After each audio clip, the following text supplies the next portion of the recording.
Okay, now that we've gotten selectors down, we get to start doing fun things with jQuery.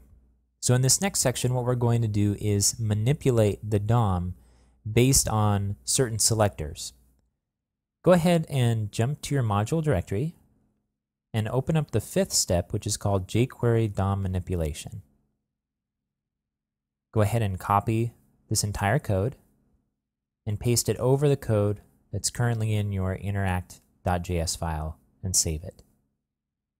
Just like we did before, we have several examples of manipulation, and we've commented most of them out, and we'll just uncomment them as we go through. Before we move on, I want to point you to the Jquery documentation. Above each section here is a link that points to the particular page for this particular set of tools. I'm going to jump back to the browser here. This is the section on manipulation here. And this includes documentation for each method that you can use that belongs in this category. And then to the left is a column that contains all of the different categories. So we looked at selectors, and now we're looking at manipulation, and we're going to continue and look through a couple of these other sections. But if you're looking for more thorough documentation, this is the place to go. And the documentation is pretty well organized, even though there's a lot to jQuery. Okay, I'm going to jump back to the code. So we have our first example of manipulation here. And we're using a method that we used before called text. So we're using a selector that, again, is selecting our h1 span tag. So this is our site title, basically. And we're using the text method, but instead of not passing any parameters, we're passing it a single parameter. And what this will do is set the text of this span tag to this new value. Now, this convention of using the same method call for both getting and setting values is used extensively throughout jQuery. And it's really handy because if you know one side of the equation, for example, you know how to get HTML, which we did above, then you also know how to set HTML, and which you do by passing it a single variable, which is the HTML that you'd replace it with. Not all methods work this way, but it's a good thing to try out if you're fishing around for certain functionality. Okay, let's go ahead and save this. And when we reload our browser, what we should see is that the text of our title tag should be replaced with "this is the new title." I'm going to jump back to the browser and go back to the Drupal site and refresh it. So sure enough, we see here the title says, "This is the new title." Okay, let's check out the next example. I'm going to jump back to the editor. I'm going to go ahead and comment this line out and uncomment out the next one and save it. Okay. In this one, we're using a method called prepend, which will add some content before all of the existing content in an element, but maintain the element wrapper. And this is one of a series of methods that are very plain English.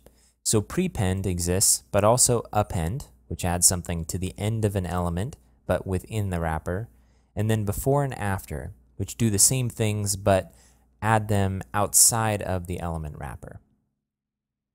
Okay, and we're just adding some text that says this is added to every paragraph tag, and there's a strong wrapper.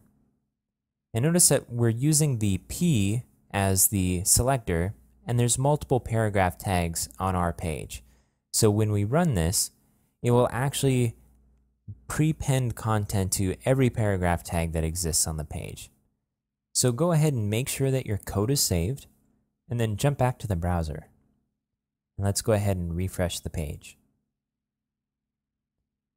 Now you see here, we have our text added to the beginning of this paragraph, and if we scroll down, we'll see that it's added to this one, and so on, all the way down the page. Okay, let's go ahead and move on to the next one. I'm going to jump back to the code. I'm going to comment this out, and I'm going to uncomment out this next example. In this one, we're doing something a little bit more complex.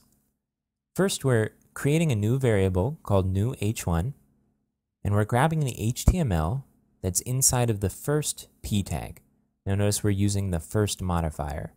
This will grab the first matching element of the argument right before, so the first p tag. And next we're taking this content and we're assigning it as the HTML to a span tag inside of an h1 tag, which is our page heading. So this is just another demonstration of how we can use the same method for getting and for setting. Okay, make sure that your file is saved, and then jump back to the browser.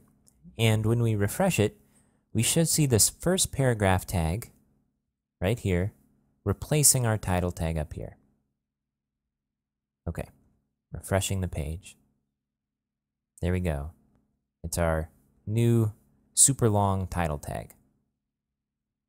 Okay, I'm going to jump back to our editor, and I'm going to comment out this example and uncomment out the next one. In this example, we're doing several new things. First of all, we're looping through a set of match elements using the each method, and each will just pass a single variable to the function that gets defined as the first parameter, and that item is the matched element. So inside of this function, we can refer to that single parameter as this, which is what we're doing right here. Notice that when we use the this variable, we wrap it in a jQuery object in order to access its methods and properties, just like we can when we pass a selector to the jQuery object. So in order to manipulate it in some way, we just need to wrap it in the jQuery object, which is what we're doing here and what we're doing here.